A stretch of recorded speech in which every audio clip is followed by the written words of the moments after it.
Bago tayo magsimula, palike naman ang video natin ngayon, at mag-subscribe ka na din para ganahan pa ang Kaginggo nyo mag-upload araw-araw. Salamat at simulan na natin. Sa nakaraang kabanata, sinagip ni Hajen ang buhay ni Anghua, ang kanyang tapat na tagasilbi. Sa pamamagitan ng pambihirang boundless technique, nagawa niyang ilabas mula sa katawan ni Anghua ang slow corrosion poison insect. Nang mapagtonto ni Hajen na ang tanging may kakayahang gumawa ng ganito kalupit na bagay ay ang ikaapat na batang Panginoon, agad niyang sinalakay ang tahanan nito upang maghamon ng labanan. Sa kanilang sagupaan, nalason si Hajen nang bumaon ang mga kuko ng kalaban, ngunit mabilis siyang nakabangon at sinupil ang pagkalat ng lason sa katawan niya. Nang handa na siyang sumabak muli, bigla namang dumating ang mga Blackguard mula sa Penal Law Hall. Ang ikapitong guard captain ng Penal Law Hall ay nagpakilala at ipinaalam kay Hajen na nakatanggap siya ng ulat, kaya't kailangan nitong sumama sa kanya patungo sa Penal Law Hall. Labis na nagtaka si Hajen sa bilis ng kanilang pagdating na para bang alam na agad ng mga gwardya na may mangyayaring ganito. Hindi lamang siya ang kanilang pinapapunta, kundi pati na rin ang ikaapat na batang Panginoon. Mula sa likuran, narinig ni Hajen ang isang malakas na buntong hininga mula kay Xin Wei. At dahil dito, napagtanto niya na si Xin Wei ang may pukana sa lahat ng ito. Alam na pala ni Xin Wei na hindi papabor ang sitwasyon sa ikaapat na batang Panginoon kapag sila'y nagharap, kaya't inihanda na niya ang lahat ng ito. Lalo pang lumino kay Hajen na si Xin Wei rin ang siyang nagbanta kay Anghua at naglagay ng makamandag na insekto sa katawan nito. Dahil dito, sinabi ni Hajen, sandali lang, sabay kuha ng isang bagay mula sa bulsa ng kanyang damit. Dahan-dahan siyang lumapit kay Xin Wei, hinawakan ito sa mukha, at pinabuka ang bibig. Ngumiti si Hajen, isang malademonyong ngiti, habang tinatitigan si Xin Wei ng diretso sa mata. Ipinakita niya ang maliit na bagay na hawak niya, ang slow corrosion poison insect. Sabi ni Hajen kay Xin Wei, ito ang poison insect na pinakain mo kay Anghua, di ba? Dinala ko to kasi gusto ko talagang ibalik sa'yo. Kitang-kita sa mukha ni Xin Wei ang matinding takot, ngunit wala siyang magawang salita.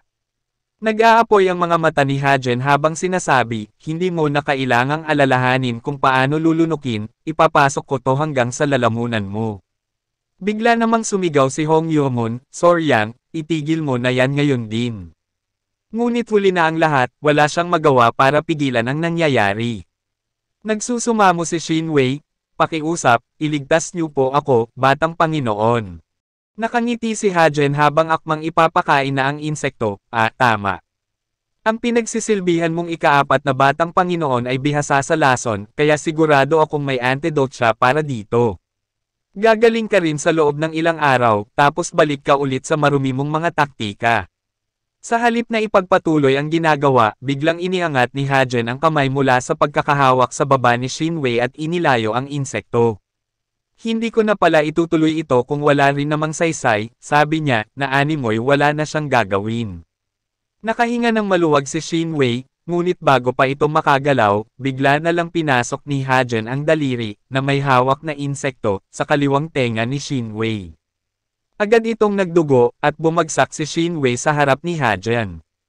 Ang gulat na si Hong Yomon ay wala ring nagawa kundi mapatulala sa gilid. Pagkatapos ng insidenteng iyon, casual na sinabi ni Hajen sa mga Blackguard na parang walang nangyari, okay, tapos na ako. Tara na, sa Penal Law Hall, di ba? Habang pinupunasan ang kamay, dinugtungan pa niya, pwede bang huwag niyo nako gapusan ng lubad? Sensitive ang balat ko. Sa ilalim ng maliwanag at bilog na buwan, dahan-daang naglakad sina Hajen patungo sa Penal Law Hall ng Heavenly Demon Divine Cult. Napapalibutan ng mga gasera ang bulwagan at pasilyo, nagbibigay ng kakaibang liwanag at anino sa bawat hakbang nila. Pagkatapos ng mahabang interogasyon ay nakalabas na siya mula sa silid. Ngunit laking pagtataka siya nang dalhin siya ng isang gwardya sa isang di pamilyar na direksyon. Sa isip niya, paulit-ulit ang tanong, tapos na kami sa interogasyon Saan naman kaya niya ako dadalhin? Hindi naman ito ang direksyon ng selda kung saan kinulong si Yui Hongrian. Naalala ni Hajen ang naging una niyang pagbisita sa selda nang palayain niya si Yui Hongrian, at ngayon, tila may iba pang nangyayari sa likod ng mga tagpong ito. Habang naglalakad sila sa makipot at madilim na pasilyo na tinatanglawan lamang ng mga nakabiting gasera, biglang sumakit ang kanyang tagiliran. Napasapaw siya roon, napagtanto niyang nagsisimula ng kumalat ang lason na inilagay ni Hong Yomon sa kanya. Sinupil niya ito sa pamamagitan ng kanyang demonic energy kanina, subalit ngayon ay hindi na niya maikikaila ang pagkalat ng lason sa kanyang katawan. Habang tumatagal ang bawat sandali na hindi pa siya nagagamot, mas lalo niyang nararamdaman ang epekto nito. Dito niya napagtanto na si Hong Yomon ay gumagamit ng lason bilang bahagi ng kanyang martial arts. Naiisip ni Hajen, hindi lang ito basta simpleng martial arts, ito ay isang nakamamatay na sining kung saan pinaghahalo ang mga elemento ng lason at bagsik ng teknik. Sigurado rin siyang ang insenso na ginamit ni Hong Yomon at ipinalagay niya kay Ang Hua ay may halong hallucinogen, isang uri ng gamot o lason na nagpapalabo ng katinoan at nagdudulot ng mga ilusyon o maling pananaw sa isang tao. Iniisip niya ngayon, kaya ba ganoon kakaiba at mapanganib ang martial arts ni Hong Yomon? Na natutunan niya ito sa pamamagitan ng pakikipaglaban sa mga ilusyon na nilikha ng kanyang sariling isipan. Napaisip si Hajen, ito kaya ang espesyal na pamamaraan ng Joksa family sa kanilang pagsasanay. Narinig na niya noon na maraming iba't ibang teknik sa larangan ng demonic arts, subalit ang ganitong uri ng pagsasanay ay tila natatangi. Kung totoo nga ito, hindi lamang kakaiba kundi isang hindi pangkaraniwang sining na bihirang matagpuan. Habang bumibigat ang kanyang paghinga, alam niyang matagal-tagal pa bago niya tuluyang maunawaan ang lawak at lalim ng demonic arts na ito. Nadagdagan ang kanyang listahan ng mga aaralan sa susunod na pagkakataon. Maya-maya, nang makarating sila sa dulo ng makipot na pasilyo, nakita ni Hajen ang isang pintuan. Ang gwardya, na tila handang buksan ito, ay nagsabi, narito na po tayo, ikatlong batang Panginoon. Akmang pagbubuksan na nito ang pintuan. Ngunit sa puntong iyon, bahagyang nalito si Hajen sa kakaibang presensyang naramdaman niya mula sa likod ng pinto. May dalawa siyang nadamang presensya, at tiyak siyang isa rito ay kay Hong Yomon. Subalit ang ikalawang presensya, na kasama nito sa silid, ay hindi niya matukoy. Ang enerhiya na ito ay tila hindi niya maisalarawan at di niya moari, may pagkamahina pero malinaw, matigas ngunit sa isang paraan, malambot din. Anong klaseng enerhiya ito? Tanong niya sa sarili, habang bumabalot ang di kaaya-ayang pakiramdam sa kanyang isipan. Sa kabila nito, nagkaroon siya ng matinding curiosity, nais niyang makita ang taong ito. Dahil dito, sumilip siya sa nakaawang na pintuan, at sa kanyang pagtingin, nakita niyang nakatalikod ang misteryosong tao. Hanggang sa tuluyan ng bumukas ang pintuan, narinig niyang tinanong siya ng estranghero, narito ka na pala. Sa loob ng silid, nakaupo at nakayuko si Hong Yomon, masama ang tingin sa gilid ng kanyang mata. Sa kanyang harapan, nakatayo ang isang matandang lalaki na may mahaba at puting buhok. Ang hitsura nito ay nagbigay ng impresyon ng karunungan at kapangyarihan. Ikaw ba ang Hallmaster ng Penal Law Hall? Tanong ni Hajen, habang seryoso ang kanyang boses sa gitna ng tensyon. Lumingon ang matanda at, sa kabila ng kanyang matandang anyo, ay nagbigay ng isang mainit na ngiti. Oo, ako nga ang Penal Law Hall Master, ang pangalan ko ay Gogo, sagot nito. Ang kanyang tinig ay puno ng awtoridad, na tila nagdadala ng dalang kapangyarihan at lihim sa kanyang mga salitang binitiwan. Naramdaman ni Hajen ang pangil ng presensya ng Hallmaster, at nag-umpisa siyang makaramdam ng mga pagdududa at takot na hindi niya maikukubli. Sa isang silid na puno ng misteryo at kapangyarihan, alam niyang ang mga susunod na hakbang ay magdadala sa kanya sa isang hindi inaasahang landas. Sa isip ni Hajen, kung first impression lang ang pagbabasehan, tila siya'y isang ordinaryong tao lamang. Pero alam niyang hindi lahat ng akala ay totoo. Sa kanyang panlabas na anyo, mukhang normal na matandang lalaki lamang ito, at wala rin siyang maramdaman na kahit anong kakaiba sa kanyang enerhiya. Pero yun din ang dahilan kung bakit mas malakas ang kutob ni Hajen na hindi siya isang karaniwang tao lamang. Sa kabila ng kasimplihan ng kanyang anyo, sigurado siyang may mga itinatagong lihim si Gogo. Ano't ano pa man, mahaba ang nilakad mo, kaya maupo ka na muna, sabi ni Gogo nang may mabait at mahinahong tono. Hindi ka ba napagod sa interrogation? Ngunit tumanggi si Hajen. Hindi ako maaaring umupo riyan. Tumingin si Gogo sa kanya, naguguluhan. Anong problema? Tanong nito. Siguradong may dahilan kung bakit mo kami pinatawag pareho dito, tugon ni Hajan, na tila nagdududa sa intensyon ng matanda. Hindi ko alam kung ano yon, pero wala akong intensyon na makipag-usap sa isang tao na itinatago ang panloob na pagkatao niya. Hinawakan ni Hajan ang kanyang mukha bilang isang senyales na tila may maskara, at idinagdag, ito nga ay isang kakaibang maskara. Lahat ng blackguards ay nakasuot ng maskara, ngunit wala akong naramdaman na anumang kakaiba sa kanila. Pero iba ka sa kanila. Natawa ang matanda, ang kanyang boses ay puno ng pagkaaliw, ano namang kakaiba sa akin. Tanong nito, habang nakatitig kay Hajan na tila hinuhuli ang kanyang tono. Yan nga ang tunay mong mukha, sagot ni Hajan nang may pagtitiyak, ngunit may suot kang maskara. Ito ay 10, hindi, 100 beses pa na mas makapal kaysa sa suot na maskara ng mga blackguard. Nagpatuloy siya, tila din natatakot sa kanyang mga salita. Ganun ba? Sagot ni Gogo, na tila nagiging interesado sa hinuha ni Hajan. Hindi ba obvious? Tanong ni Hajan, na may matalim na tingin. Tinatago mo ang sarili mo.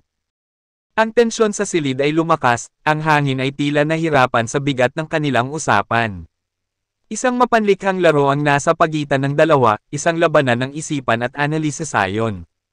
Pareho nilang tinitimpla ang isa't isa gamit ang kanilang mapanuring mata, patunay na ang dalawang panig ay may mahabang karanasan sa pakikipaglaban. Sa ilalim ng masiglang ilaw ng gasera, ang mga mata ni Hajan at Gogo ay nagtagpo, at sa sandaling iyon, tila hinahanap ang bawat isa ang sagot sa mga lihim na dinadala ng kanilang pagkatao. Samantala, nakakunot naman ang noo ni Hong Yong-hun, masamang nakatingin kay Hajan habang iniisip, ano ba itong pinag-uusapan nila? Nahihirapan siyang makasunod sa usapan ng dalawa, hindi siya makarelate, ang kanyang isip ay naguguluhan sa mga pahayag at pahiwatig na lumalabas sa kanilang mga bibig. Habang tinitingnan ang kanilang palitan, nag-aalangan siyang sumabat kaya minabuti niyang manahimik.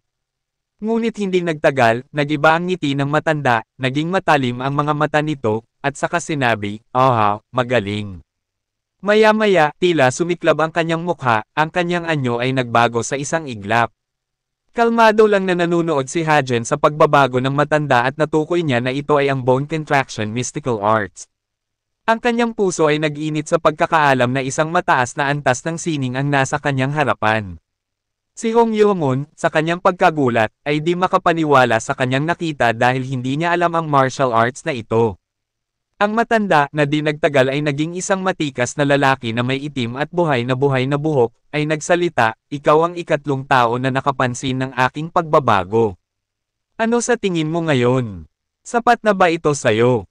Ang malalim na tingin ng matanda ay nagdala ng isang di mabilang na awtoridad, at sa puntong iyon, napagtanto ni Hajan na siya na nga ang tunay na master ng Penal Law Hall.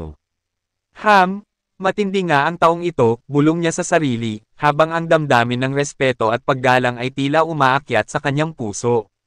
Nagpatuloy si Gogo, ang kanyang tono ay puno ng interes, nagtataka ako kung paano ka nabuhay sa loob ng 8 buwan sa solitary bamboo grove. Mukhang ang malalim na pananaw mo na walang kapantay ay may malaking papel dito. Umupo na si Hajan ng komportable sa tapat ni Hong Yong-hun, at sumagot ng, wala yon. Ngayon, dumiretso na tayo sa pag-uusapan natin. Sa gilid ng kanyang mata, napansin ni Hajan ang lalong pagngit-ngit ng inis ni Hong Yong-hun habang nakatingin sa kanya. Siya ay tila nawawala ng kontrol sa kanyang emosyon, naguguluhan sa kung paano naisip at napagtanto ni Hajan ang tunay na mukha ng Penal Law Hall. Ang tensyon sa silid ay tumitindi, at tila nagiging mas mahirap ang hangin sa paligid. Sa mga titig na puno ng pag-aalinlangan at pagkagalit, tila ang bawat salita at galaw ay nagdadala ng mga tanong sa kanyang nagugulahang isipan. Sumagot si Gogo at sinabing, sige, hindi na ako magpapaligoy-ligoy pa. Pinatawag ko kayo dito pareho dahil sa alitan sa pagitan ninyong dalawa. Casual namang uminom ng alak si Hajan habang sumagot, tapos na ang interrogation at naayos na ang insidente. Ano pa ba ang dapat nating pag-usapan? Sabi ni Gogo, tama iyon. Pero nais ko na kayong dalawa ay mangako sa isa't isa na wala nang magiging alitan o gulo simula ngayon.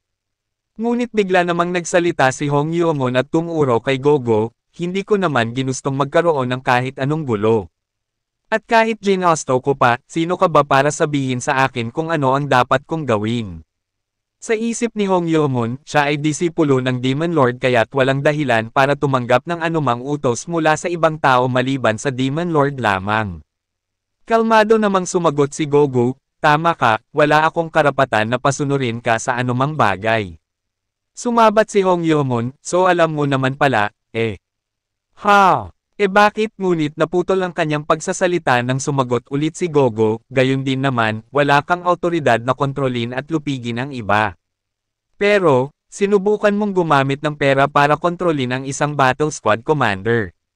Namula sa galit si Hong Yeo-moon, at nagmaang-maangang tinanong siya, anong sinasabi mo?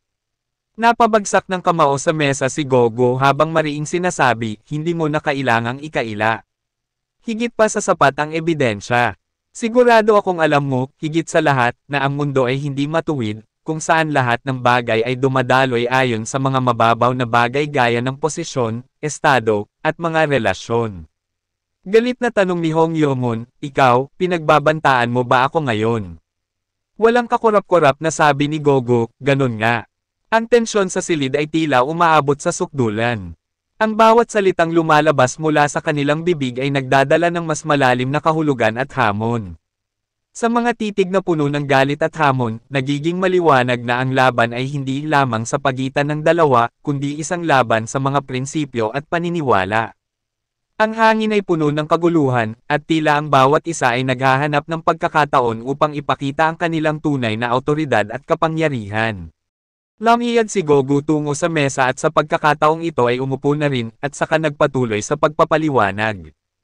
Ang Penal Law Hall ay sumusunod at nagpapatupad ng mga batas ng Divine Cult kasama ang Guardian Court o Court of Elders, pero magkaiba kami ng katangian.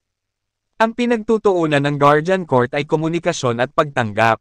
Sa madaling salita, wala silang pagpipilian kundi kumilos habang nagmamasid lamang nang hindi kumikibo.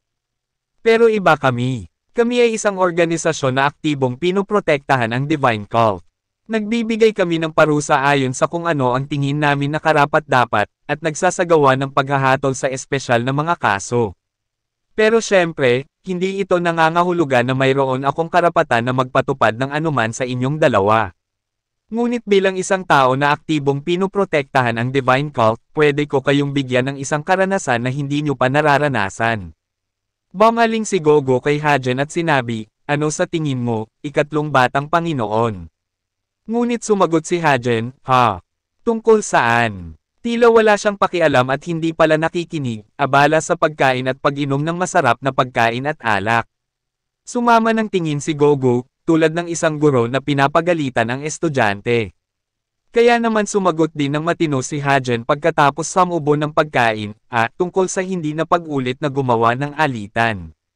Oh, sige, hindi naman mahirap gawin yun.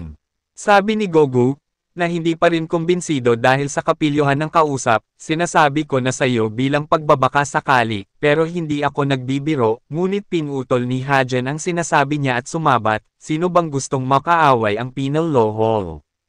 Hindi ako, sigurado yun, at saka casual na lumagok ng alak. Nagpatuloy siya, ayoko ring makipag-away sa sinuman. Mas magandang mabuhay ng mapayapa. Ang mga salitang ito ay tila umabot sa puso ng sitwasyon. Sa kabila ng tensyon at pighati, tila may naiwan na pag-asa sa kanilang pag-uusap. Si Hajen, sa kanyang walang pakialam na pag-uugali, ay nagbigay ng munting liwanag sa madilim na sitwasyon para kay Gogo na wala namang ibang ninanais kundi maayos ang pagpapatakbo sa Divine Cult at matigil ang mga alitan sa pagitan ng mga batang Panginoon. Ang kombinasyon ng kanilang mga pananaw ay tila nagbigay daan para sa isang mas mabuting kaunawan at relasyon para sa hinaharap, na nagbukas ng pinto para sa posibleng pakikipagtulungan. Bigla namang iniba ni Hajen ang usapan. Habang hawak ang bote ng alak, tinanong niya si Gogo, anyway, ang sarap nito Wala pa kong nalalasahan na kagaya nito noon. Anong tawag dito? Ang mga mata ni Hajen ay kumikislap sa interes, tila isang bata na nahuhumaling sa bagong laruan. Sumagot si Gogo, ako mismo gumawa niyan. Sabi naman ng nakangiting si Hajen, aba, maabilidad ka. May balak ka bang ibenta ito? Ang tono ni Hajen ay puno ng pang-uudyok, habang iniisip ang posibilidad ng isang makabagong negosyo. Sabi ni Gogo, kung gusto mo, pwede akong magpadala ng ilang bote sa tahanan mo. Talaga? Tanong ni Hajen, na masayang nakakita ng tila gintong pagkakataon. Sige, maghahanap din ako ng ipapadala sa'yo pabalik. Hindi ko nga lang alam kung may anumang naaangkop para sa'yo. Sabi ni Gogo, ayos lang, di na kailangan. Ngunit hindi sumang-ayon si Hajen. Hindi, sa buhay, dapat may give and take, kaya wag ka mag-alala. Habang nagbibiruan at casual na nag-uusap ang dalawa, sa kabila ng kanilang masayang tono, si Hong Yumon ay lalong nagngingit-ngit sa galit sa gilid nila. Ang kanyang mga mata ay tila nag-aapoy, punong-puno ng sama ng loob. Naramdaman niya ang pagkainis habang ang mga kataga ng dalawa ay tila ipinapakita ang hindi niya maiwasang pag-asa at pangarap na napapahamak. Bigla naman siyang tinanong ni Gogo, ngayon naman, ikaw, ikaapat ng batang Panginoon, anong masasabi mo? Ngunit hindi sumagot si Hong Yumon. Sa halip, padabog siyang tumayo, at ang upuan niya ay bumagsak sa sahig, sumisigaw ng kanyang galit at pagkabigo. Hinding-hindi ko makakalimutan ang kahihiyang ito. Sinigaw niya, ang kanyang tinig ay puno ng damdamin na tila kumakabog sa mga dingding ng silid. Agad siyang nag-walk out, parang isang batang pinagalitan ng magulang. Ngunit sa kabila ng lahat, sinabihan lang siya ni Hajen na may ngiti sa kanyang mga labi, well, at least isara mo yung pinto kung lalabas ka. Ang simpleng pahayag na ito ay nagbigay diin sa diwa ng kanilang usapan, na sa kabila ng mga hidwaan, may puwang pa rin para sa tawanan at mga simpleng bagay. Ganito ang likas na pagkatao ni Hajen. Si Gogo naman ay nanatiling tahimik, tinitimbang ang sitwasyon, ang pag-uusap ng dalawa na nag-uumapo ng enerhiya ay tila nagbigay ng bagong liwanag sa kanyang isip. Ang natapos na engkwento ay nagbukas ng mas malalim na diskusyon, isang alon ng tensyon at pag-asa, isang balanse ng galit at tawanan.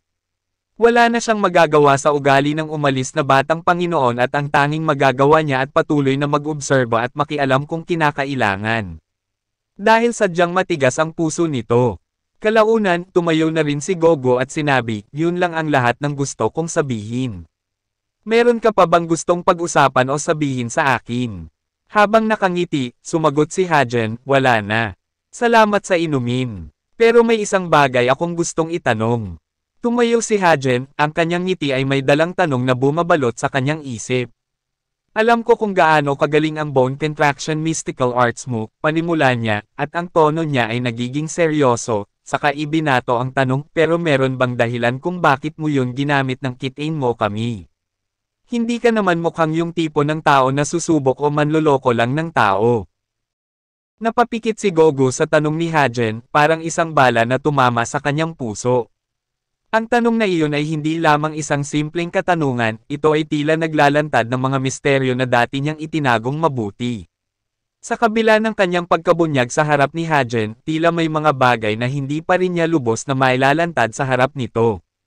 Ngunit habang naglalakad si Hajen palabas ng silid, napansin niyang hindi ito naging komportable sa tanong nito, kaya lumingon upang magsalita ulit, hindi mo naman kailangan sagutin kung ayaw mo. Kung gayon, magandang gabi na lang sayo. Paalam. Hanggang sa tuluyan na siyang nakaalis. Nanatili si Gogo sa gitna ng silid, pinagmamasdan ang batang Panginoon na naglalakad palayo, ang kanyang isip ay puno ng mga katanungan. Matagal na nga mula nang makatagpo ako ng isang taong sobrang hirap basahin, nasabi niya sa sarili, ang kanyang mga mata ay tila sinisiyasat ang mga anino ng nakaraan. At mayroon siyang pamilyar na amoy. Siya rin kaya ay isang. Ang mga salitang iyon ay naglalakbay sa kanyang isip, na nag-iwan ng mga alingaw-ngaw ng mga alaala na unti-unting bumabalik. Minsan, may mga tao na pumasok sa ating buhay na tila may mga hindi nakikitang ugnayan, mga bagay na mas malalim kaysa sa kung ano ang nakikita sa labas. Habang lumalayo si Hajen, naramdaman ni Gogo na may higit pa sa batang ito kaysa sa nakikita ng lahat. Ang hangin sa silid ay tila nagdala ng mga lihim na nag-aabang, handang lumutang sa tamang pagkakataon. Paglabas ni Hajen, nakahanda na ang gwardya at karwahe na maghahatid sa kanya pauwi, pero may iba siyang plano. Sabi niya, ayos lang, gusto kong maglakad pabalik ng mag-isa para makapag-isip-isip.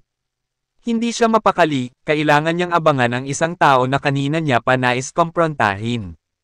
Sa gitna ng masukal na daan, naglalakad ang ikaapat na batang Panginoon, ang kanyang isipan ay puno ng galit at inis.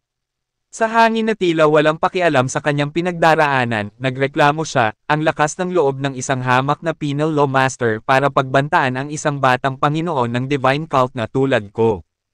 Nagkakamali siya kung iniisip niyang palalampasin ko ito. Ang kanyang tinig ay nag-aalab sa galit, at sa kanyang isip, nagpatuloy ang kanyang dialogo, sisiguraduhin kung walang makakapigil sa plano ko. Gagawin ko ng mabagal pero tiyak, ngunit naputol ang kanyang pag-iisip nang may nagsalita sa malakas na boses mula sa dilim. Tignan mo yung pagka-bloodthirst sa mga mata mo. Parang handang-handa kang pumatay ng tao ngayon mismo Ang tinig ay may bahid ng pang-aasar, at napalingon si Hong Yuamon sa madilim na paligid, kabadong nagtanong, sinong nandyan? Sa isang malaking ugat ng puno, nakita niya ang ikatlong batang Panginoon na nakaupo ng comfortable, may hawak na bote ng alak at umiinom. Nakangiti ito, tila walang pakialam sa tindi ng tensyon sa pagitan nila. Halika rito, kapatid. Uminom tayong dalawa, aniya, ang boses ay tila nag-aanyaya sa kanyang mga pagdududa. Ano kaya ang mangyayari sa kanilang pag-uusap? O magkakaroon kaya ng pagpapatuloy sa kanilang naudlot na labanan? Abangan sa susunod na kabanata.